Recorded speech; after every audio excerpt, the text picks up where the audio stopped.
আমাদের আলেমদের মধ্যে ঐক্যবদ্ধের যে প্রক্রিয়া চলমান রয়েছে, এই চলমান প্রক্রিয়াকে আজকের ত্বরান্বিত করছেন মুফতি ফয়জুল করিম সাহেব। আল্লাহ পাক তার হায়াতে বারাকা দান করুক। তার নেতৃত্বে বাংলাদেশের সমগ্র মুসলমান এবং ইসলামপন্থী নাগরিকদের ঐক্য আরো সুসংহত হবে, সেই প্রত্যাশা আমি ব্যক্ত করছি। আমি জেনারেল ওয়াকারুজ্জামান সাহেবকে, সেনাবাহিনীকে, নৌবাহিনীকে, বিমান বাহিনীকে ধন্যবাদ জানাই, কারণ তারা নির্লসভাবে আওয়ামী লীগের শত ষড়যন্ত্রের পরেও বাংলাদেশের বর্তমান তত্ত্বাবধায়ক সরকারকে সহযোগিতা করছে।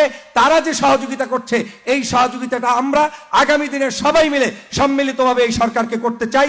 যতক্ষণ পর্যন্ত এই সরকার স্টেবল একটি রাষ্ট্র ব্যবস্থা কায়েম করতে না পারবে, ততদিন পর্যন্ত আমরা তাদের সাথে থেকে যুব সমাজ তাদের জন্য কাজ করব এবং আগামীর একটি সুন্দর সোনার বাংলাদেশ গঠন করব, সেই প্রত্যাশা ব্যক্ত করছি। বাংলাদেশে যেই বিশিষ্ট ব্যক্তির নেতৃত্বে গত কয়েকদিন আগে বাংলাদেশকে দ্বিতীয়বারের মতো স্বাধীন পেয়েছি, সেই নেতৃত্ব স্থানীয় ব্যক্তির মধ্যে একজন হচ্ছে মুফতি ফয়জুল করিম।